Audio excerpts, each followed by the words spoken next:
নমস্কার।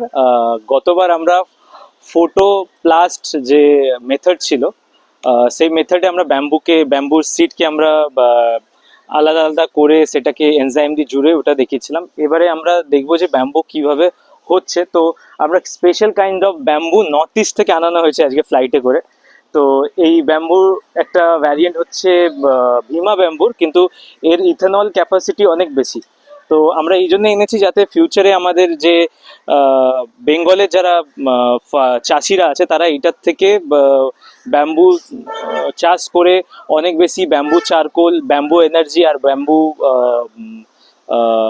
আপনার ইথেনল যেটা সেটা বানাতে পারে। তো সেটা আজকে আমরা এখানে লাগাবো এখানে। তো এই মেথডটা আমরা যেটা এবারে করছি সেটা হচ্ছে এবারে আমরা বিভিন্ন ধরনের মাইক্রোবিয়াল কালচার্স দেবো আর মাটিটাকে আমরা একটু চেঞ্জ করবো বিভিন্ন টেক্সচার দিয়ে। যেমন বিভিন্ন ধরনের স্যান্ড ইউজ করব, বিভিন্ন ধরনের আমরা মাইক্রোবিয়াল ফার্টিলাইজার ইউজ করব, বিভিন্ন ধরনের আমরা কম্পোস্ট তার মধ্যে ইউজ করব করে আমরা মাইক্রোবিয়াল থ্রু এটাকে আমরা কলকাতার মধ্যে ওগানোর চেষ্টা করব, যাতে আমরা এখানকার বিভিন্ন ফার্মার্সদেরকে এটা আমরা ডিস্ট্রিবিউট করতে পারি। আর ফিউচারে আমাদের বেঙ্গলে এই ধরনের ব্যাম্বু ফার্মিং দিয়ে এনার্জি প্রোডাকশন হয়, অনেক ফার্মারদেরকে আমরা হেল্প করতে পারি। এইটা এটা হয় সাধারণত 2 বছরে, কিন্তু আমরা আমাদের যে ফার্টিলাইজার বা এইসব ইউজ করে আমরা 1 বছরে করার একটা নিয়েছি, 8 মাস থেকে 1 বছরে করার একটা। তো আমরা আজকে নর্মাল মাটিতেই এইটাকে পুঁতছি আর জল দেব। কাল থেকে আমরা এর মধ্যে বিভিন্ন কম্পোস্ট আর বিভিন্ন যে কালচার্সগুলোকে দেওয়া শুরু করব। তো মূলত আমরা এটাকে ও নটস অবধি আমরা এটাকে ঢেকে দেবো। ঠিক আছে, চলো, হয়ে গেছে। আর কিছু কিছু সংগঠনদের আমি থ্যাঙ্কস বলে নিই। প্রথম তো থ্যাঙ্কস অভিজিৎ দা, যিনি এই ব্যবস্থাটা করলো অত দূর থেকে ব্যাম্বু আনানো। সেকেন্ড, মাদার আর্থ ফাউন্ডেশন, যে আমাদেরকে ব্যবস্থা করে দিল এইটার উপরে রিসার্চ চালানোর জন্য। আর থ্যাঙ্কস তো আমাদের টিম, মন্দিরা, রানা কাকু,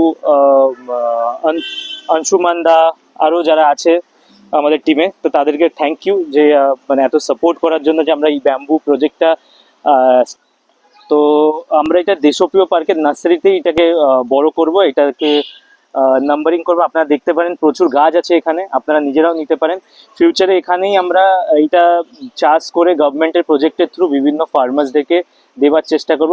সো আমরা এটাকে বিভিন্ন ফার্মার্সদেরকে দেবো যাতে আমাদের গঙ্গা ক্ষরণ, মানে গঙ্গার পাশে লাগালে গঙ্গা ক্ষরণ এটাকে রোধ করতে পারবে। দ্বিতীয়ত, বিভিন্ন হাইওয়ের পাশে এটাকে লাগালে আওয়াজ যে সাউন্ড পলিউশনস হয় বা যে পলিউশনসগুলো হয় সেগুলোকে আটকাতে পারবে। তৃতীয়, আমাদের যে ফার্মার যখনই খরা পড়ছে বা যখনই বন্যা হচ্ছে সেই সময় আমাদের ফার্মার্সদের যে চাষগুলো নষ্ট হয়ে যায় সেই সময় গাছকে ওরা বেছে তাদের নিজের রোজি রোজগার চালাতে পারবে। তো তার প্রচেষ্টায় আমরা এটাকে করছি। ধন্যবাদ। কোনো প্রবলেম হবে না, ঠিক আছে। এটা পাহাড়ের মাছ তো কিছু এতে হয় না।